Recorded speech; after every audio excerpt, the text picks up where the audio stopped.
ஸ்ரீமத் ராமாயணம் அயோத்தியா காண்டம் சர்க்கம் 19 ஸ்லோகங்கள் 15-16. கிருபாநிதே தீனசரண்ய ஷௌரே தைத்ய அடவி தாவ ரமேஷ தேவ त्वत्पाद பங்கேருக யுக்ம சேவாம் நக்தம் திவம் பிராப்துமகம் சமீகே. ஸ்ரீ ரமாபதி ஸ்மரணம் என்னும் ஸ்லோகத்தின் வரிகள் இவைதான். எதிர்பாராதது நடந்தாலும் புன்னகை மாறாமல் வெளியில் மட்டுமின்றி உள்ளேயும் ஆனந்தத்துடன் வனவாசத்தை ஏற்ற ராமனை எப்படி புகழ? மேற்கூறிய வரிகள் நமது மனதில் ஸ்ரீராமன் என்னும் தீபத்தை ஏற்றும். கிருபாநிதே மிகுந்த கருணை எல்லோரிடத்திலும், தீன சரண்யா எளியவர்களுக்கு அடைக்கலம் தருதல், ஆம் தவறு செய்தாலும் மன்னிக்கும் மனம் உடையவன், ஷௌரே வீரமானவன், தைத்திய அடவி அரக்கர்கள் எனும் வனத்தை அழிக்கும் திண்மை பெற்றவன், சூரியனின் ஜுவலனத்துடன் இருப்பவன், உனது திருவடியை ராமா அல்லும் பகலும் நினைத்து உருகும் இதயம் எனக்குத்தா என்கிறார் ஆசிரியர்.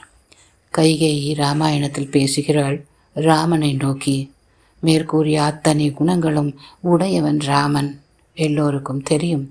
व्रीडान्वितः स्वयं यच्च नृपः त्वां न अभिभाषते न एतत् किञ्चित् नरश्रेष्ठ मन्युः एषा अपनीयताम्.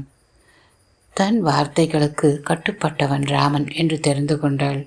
நரசிரேஷ்டன் இவனல்லவோ, மனிதருள் மாணிக்கம். அவளின் உள்மனம் சொல்லிற்று. வெளியேயும் அதை கொட்டிவிட்டாள். நரசிரேஷ்ட என்று அழைக்கிறாள். ராமனை அழைத்தாள். ஒரு க்ஷண நேரம்தான். அன்பு பிரிகிறது. அவள் தொடர்கிறாள்.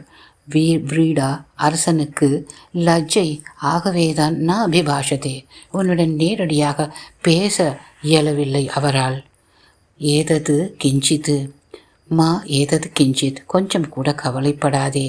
மன்யுகு அபநீயதாம், சந்தேகம் இருந்தால் அதை களைந்துவிடு என்கிறாள். இது மட்டுமா? கல் போன்ற மனத்தினளாய் தன்னையும் அறியாமல் ராமா என அழைத்து, ராமா நீ வனம் செல்லும் வரை, அதுவும் விரைவாக செல்லுதல் வேண்டும், அதுவரை உன் தந்தை ஸ்நானம் செய்ய மாட்டார், உணவும் உட்கொள்ள மாட்டார் என்று பகிரங்கமாக சொல்லுகிறாள்.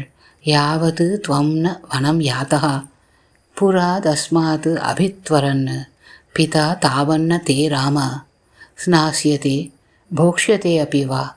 விவரிக்க இயலாத பகுதி இது. உணர்ச்சி பூர்வமாக இருக்க வேண்டிய இடமும் இதுதான். ஆனால் ராமனின் முகமோ புன்னகை பூத்து கமலத்தைப் போல இருந்ததுவாம். குருஜி பட்டமாவிற்கு நமஸ்காரம். குருஜி வேதாந்தத்திற்கு நமஸ்காரம்.